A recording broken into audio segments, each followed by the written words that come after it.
உங்களுக்கும் பிளவுஸ் தைக்கும் போது ஹூக் வச்சு தைக்கிறதுக்கு பிளவுஸ் தைக்கிறத விட அதிகமா டைம் ஆகுதா? அப்போ எப்ப நம்ம அடுத்த பிளவுஸ் எடுத்து தைக்கிறது, எப்ப வேலையை முடிக்குதுன்னு ஃபீல் பண்றீங்களா? அப்போ இந்த வீடியோ உங்களுக்கு தான். பிளவுஸ் ஹூக்கை எப்படி ஈஸியா நார்மல் தைக்கிற மிஷின்லயே தைக்கலாம்னு சொல்லிட்டு தான் இந்த வீடியோ நான் உங்களுக்காக ஷேர் பண்ணிருக்கேன். ஸ்கிப் பண்ணாம பார்த்து தெரிஞ்சுக்கோங்க. ஒரு சாம்பிள் பிளவுஸ் பீஸ்ல எப்படி தைக்கிறதுன்னு சொல்லி நான் வீடியோ ஷேர் பண்ணிருக்கேன். இதுதான் மெயின் ஃபேப்ரிக். இந்த மெயின் ஃபேப்ரிக் மேல ஒரு சின்ன பீஸ் எடுத்துக்கலாம். அந்த பீஸை ஒரு 1/2 இன்ச் மடிச்சு வச்சு அது மேல வச்சு நம்ம இப்ப தைச்சுக்க போறோம். நான் இந்த சாம்பிள் பீஸ்ல தைக்கிற மாதிரியே நீங்க உங்க மெயின் பிளவுஸ்ல தைச்சீங்கன்னா அதே ஃபினிஷ்ல நல்லாவே வரும் உங்களுக்கு. நான் இந்த மாதிரி நிறைய பிளவுஸ் தைச்சிருக்கேன். இப்போ இதை தைச்சு முடிச்சதுக்கு அப்புறமா எங்கெங்கெல்லாம் நம்ம ஹூக் வைக்கணும்ன்ற பாயிண்ட்ஸை மார்க் பண்ணிக்கலாம். அதுக்கு நான் எப்பயுமே அது 2 ஹாஃபா மடக்கி அதோட சென்டர் பாயிண்ட்டை மார்க் பண்ணிப்பேன். அப்புறம் இன்னும் 2 பாயிண்ட் அதே மாதிரி மடக்கி வச்சு மார்க் பண்ணிட்டு அதோட சென்டர் பாயிண்ட்டை மார்க் பண்ணி டோட்டலா 4 டாட்ஸ் வச்சுப்பேன். நீங்க எந்த மாதிரி டாட்ஸ் வைப்பீங்கன்னு கமெண்ட்ஸ்ல சொல்லுங்க. இப்போ நம்ம டாட்ஸ் எல்லாம் வச்சாச்சு. இப்போ இதே மாதிரி இன்னொன்னு ஒரு சின்ன பீஸ் துணி நம்ம எடுத்துக்கலாம்.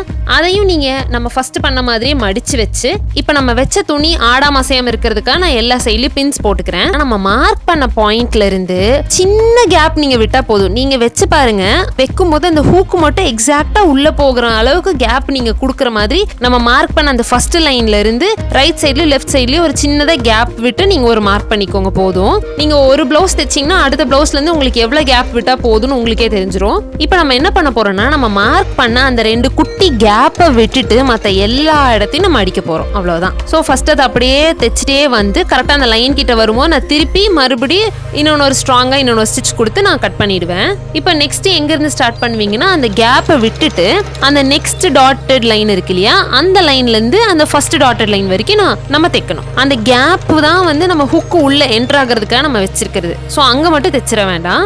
இதையே நீங்க ரிப்பீட்டடா ஃபுல்லா எல்லாத்துக்குமே ப்ராசஸ் கம்ப்ளீட் பண்ணணும். அப்படி பண்ணிட்டீங்கன்னா உங்களுக்கு பிளவுஸோட ஹுக் போர்ஷன் எல்லாம் ரெடி ஆயிடும். இப்ப பாருங்க, நான் பண்ணி முடிச்சுட்டு எப்படி இருக்கு நான் உங்களுக்கு காட்டுறேன். இப்போ இதை திருப்பினீங்கன்னா எல்லா இடமும் லாக் ஆயிருக்கும். நான் நம்ம கேப் விட்டுருக்கிற அந்த இடம் மட்டும் ஓட்டையா இருக்கும். ஸோ ஃபர்ஸ்ட் உங்களுக்கு தெரியாம இருக்கலாம் எவ்வளவு ஸ்பேஸ் விடணும்னு.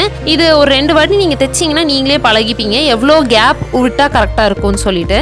பிளவுஸுக்கு வச்சு தைக்கிற ஹுக் என்ன மாதிரி டைப் ஹுக்கா இருந்தா நல்லதுன்னு சொல்லிட்டு இன்னொரு வீடியோல நான் அப்லோட் பண்றேன். இப்போ இந்த ஹுக்கை நம்ம வந்து இந்த கேப்ல இன்சர்ட் பண்ண போறோம். நான் எப்படி பண்றேன்னு பார்த்து அதே மாதிரி பண்ணுங்க.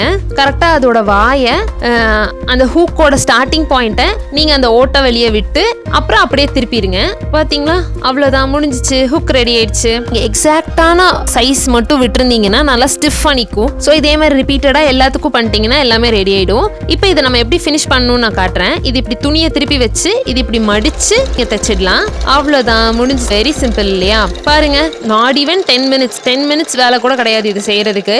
இது இப்படி பண்ணிட்டீங்கன்னா வேக வேகமா நிறைய பிளவுஸ் நீங்க முடிச்சிடலாம். நல்லாவே ஏர்னும் பண்ண முடியும் உங்களால. இந்த வீடியோ பார்த்துட்டு இருக்கிற உங்கள நிறைய பேருக்கு இந்த டவுட் எப்பவோ வந்திருக்கும். ஆல்ரெடி இன்விசிபிள் ஹூக் பட்டி தான் வெளியில விக்குதே ரோல் மீட்டர்ல, இதுக்கு எதுக்கு நாங்க இவ்வளவு கஷ்டப்பட்டு இது தைக்கணும் தானே யோசிக்கிறீங்க. கரெக்ட் தான் நீங்க யோசிக்கிறது. ஆனா உங்க கஸ்டமரோட பிளவுஸ் கலருக்கு ஏத்த மாதிரி உங்களுக்கு ஹூக் பட்டி கிடைக்குதா, அதுலயும் நல்ல குவாலிட்டியில நம்மளுக்கு கிடைக்குதா? கிடைக்கிறதே இல்லை இல்லையா? அதுக்கு தான் இந்த ட்ரிக் நான் சொல்லி கொடுத்தேன். உங்களுக்கு நல்ல குவாலிட்டியில நீங்களே இந்த மாதிரி இன்விசிபிள் ஹூக் பட்டி தைச்சு வீட்டுல ரெடிமேடா வச்சுக்கணும்னு நினைக்கிறீங்கன்னா அதை கமெண்ட்ஸ்ல சொல்லுங்க. அது எப்படி பண்ணணும் உங்களுக்கு சொல்லி தரேன். இந்த யூஸ்ஃபுல்லான டிப்ஸ் உங்களுக்கு பிடிச்சதுன்னா லைக், ஷேர், கமெண்ட் பண்ணுங்க. அண்ட் தேங்க்ஸ் ஃபார் வாட்சிங்.